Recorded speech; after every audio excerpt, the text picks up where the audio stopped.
firstly, where I am, this is going to be an odd call for you, and I probably will upset some people. I apologise for that. Go on. Go ahead. Firstly, look, when it comes to tax cuts, I've rang in and supported Richard Tice on that. I love his stance on the climate. We need to get rid of all this climate nonsense, net zero. Totally with the candidates on that. Tax cuts with them 100%. All of that. But I'm sorry. This Brexit, to me, is like now a cult. I'm very concerned, particularly just with Northern Ireland. But not only that, our trade deals. When we do trade deals like for India, for example, they've already indicated they want to insist they get a massive say in our immigration policy. The United States is going to make some major demands on us.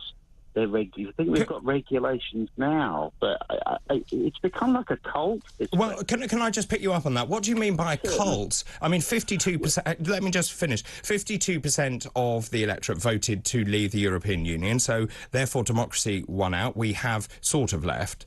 We haven't, to many Brexiteers' fury, we haven't left completely. What do you mean by it being a cult? It's like almost like a religious belief system on something that was I'm sorry, it's been based on complete nonsense. I mean, it totally has. I mean, it won't be found out for several years. I was very annoyed when all the parties tried to go against the vote, because I thought, Agreed. That's dumb. That you've got to let people live. I mean, look, I'm all for it. I'd love to be proved wrong on this.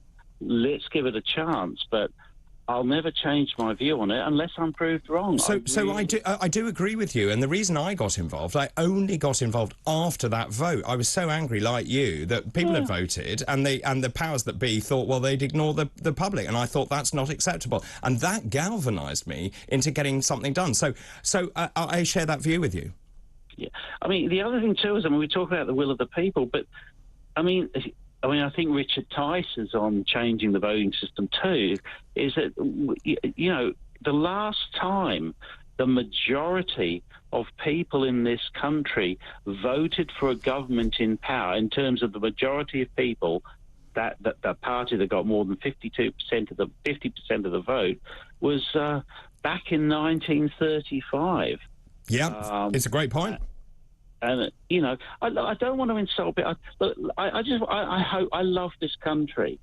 I love this country. I want it to work, but I'm just concerned, and that's all I'm saying. I'm just concerned. No, I share your concern. I think many of us are very worried about the direction the country is going in, and I think rather than saying it's a cult, I just think people are frustrated that the politicians haven't delivered what they were promised.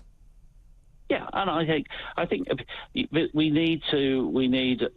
I mean, ideally, if we have a change in the voting system, I like a lot of what Reform UK has to say, and I would like to see more of the smaller parties get involved, because I think it's such a monopoly at the moment. Yeah, and it's so safe. I mean, I'm in a seat right now, Michael Gove's seat. He'll never get kicked out. It would take an amazing amount of effort to kick him out. Likewise, if I was in sort of Glasgow East, I guess I couldn't get rid of the Labour guy.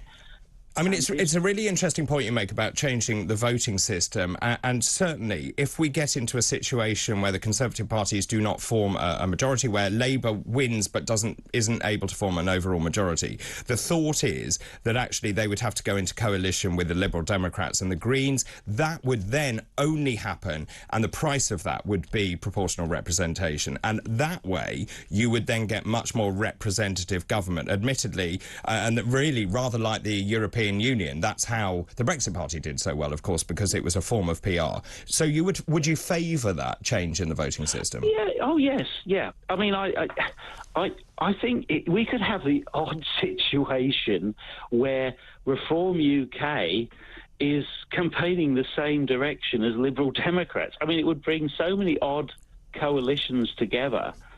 but it needs to change. Well, I mean, you change. make a very good point. I mean, I think that the Lib Dems and Reform UK are believe in different things, but certainly Reform UK has stood aside for the SDP. The SDP also endorses Reform UK. I think one of the other biggest problems is that, not about Reform UK, but generally about voting for smaller parties, and there are many smaller parties out there. Many people feel very passionately about voting for those parties, but they don't do it because they know they say there's no point doing it because, as you say, there's a monopoly of these two monoliths.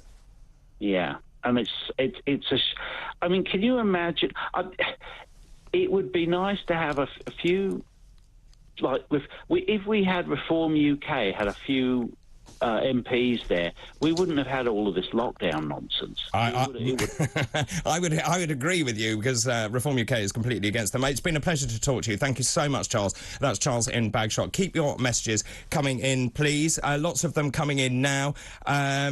This is from Sir Mac saying, just wonder who the newspapers are going to do a hatchet job on. Will it be Sunak or Truss? They must have something lined up. That's a very good point indeed. Les Stevenson says, Sunak's claim we can't afford tax cuts is absolute tosh. VAT on high fuel prices equates to an extra 100 billion in tax revenues. Truss wants 60 billion in tax cuts, which is evidently affordable in the current economic cycle. Keep all of your messages coming in. I'll take more of your calls as well. It's time for the news now. After the news, we'll be talking more about the latest political situation in Westminster and, of course, the Conservative Party campaign as it hots up, as those hustings carry on around the country. This is Talk TV. I'm David Bull. We're broadcasting live from the Talk Radio studios.